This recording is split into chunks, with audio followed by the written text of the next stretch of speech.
Become a good student of your own life. It's the information you are most familiar with and feel the strongest about. So make your own life one of your most important studies. And in studying your own life, be sure to study the negative as well as the positive, your failures as well as your successes. Our so-called failures serve us well when they teach us valuable information. They're frequently better teachers than our successes. One of the ways we learn how to do something right is simply by doing it wrong. Doing it wrong is a great school for learning. Now I would suggest that you not take too long. If you've done it wrong for 10 years, I wouldn't suggest another 10. But what a close at hand and emotionally impactful way to learn from your own experiences. When I met Mr. Schoaf, I had been working 6 years. I started when I was 19, and when I met him, I was 25. He said to me, "Mr. Rohn, you have been working now for 6 years. How are you doing?" I said, "Not very well." He said, "Then I suggest you not do that anymore."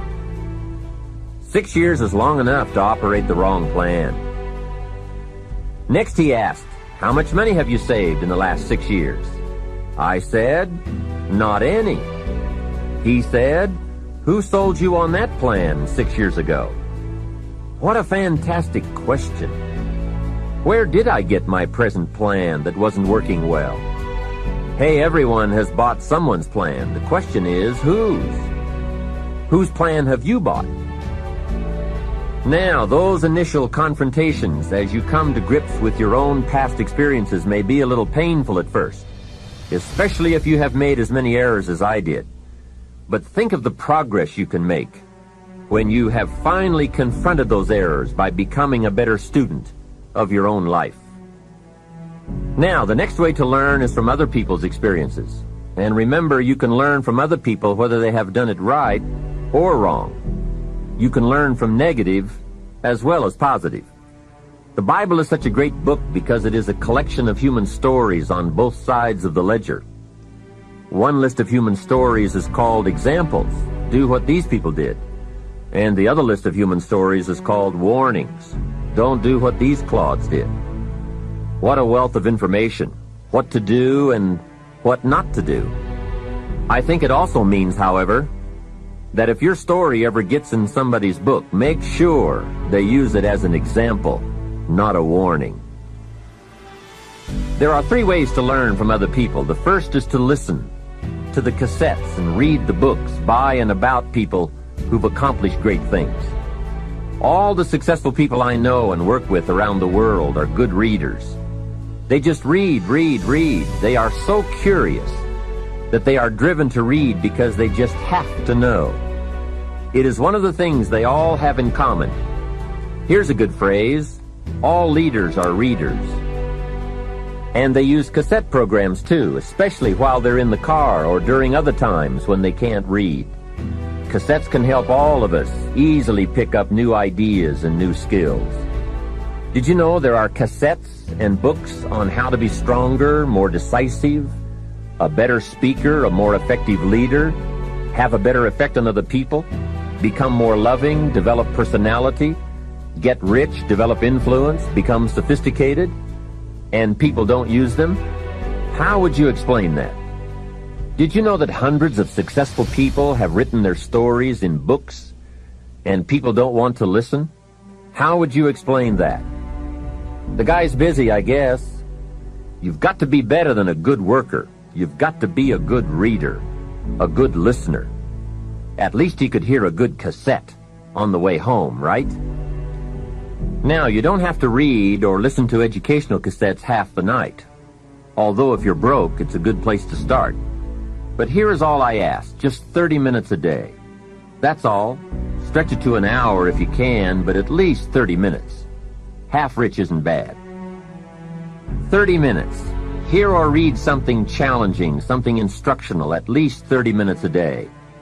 And here's the next key. Every day. Don't miss. Miss a meal, but not your 30 minutes.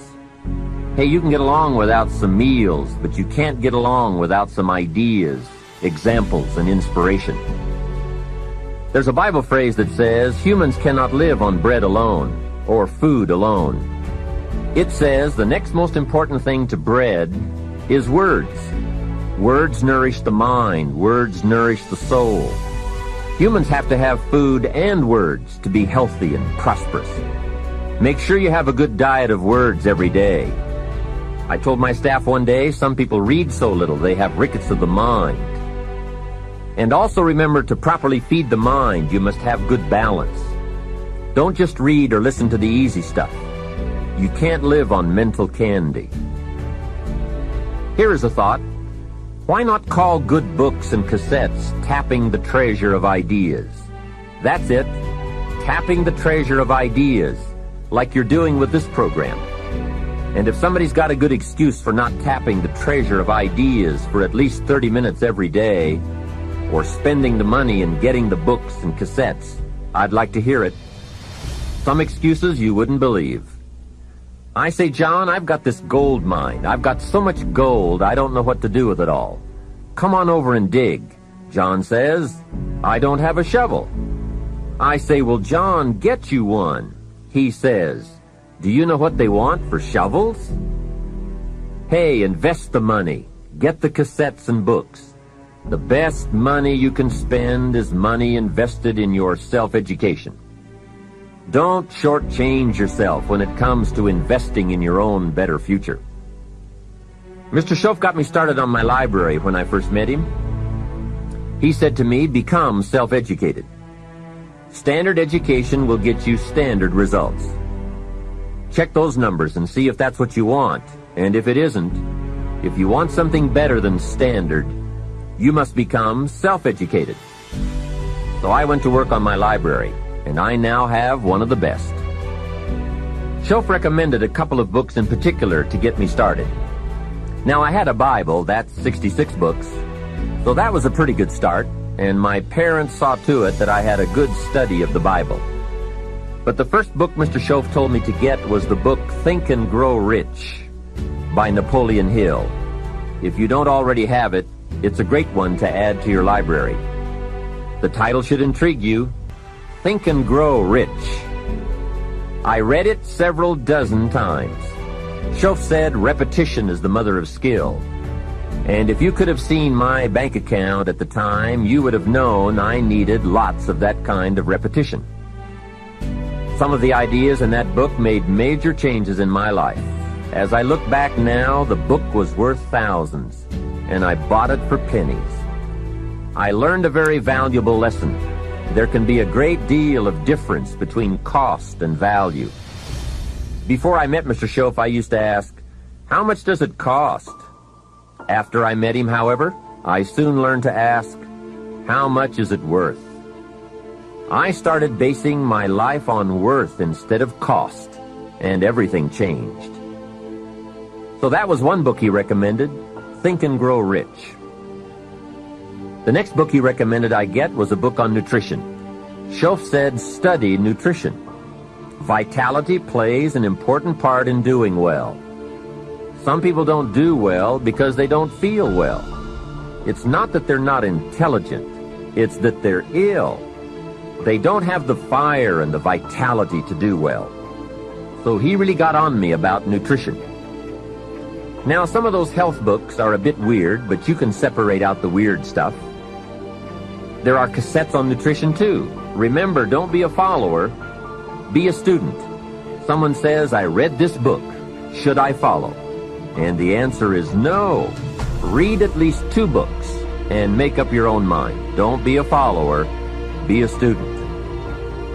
So take care of yourself. There's a Bible phrase that says, many times the spirit is willing, but the body's weak. So you have to work on both. You wake up in the morning and the mind says, let's go get 'em. And the body says, I can't even get out of bed. So work on your health. A person's library of books and cassettes reveals his or her most dominant desires.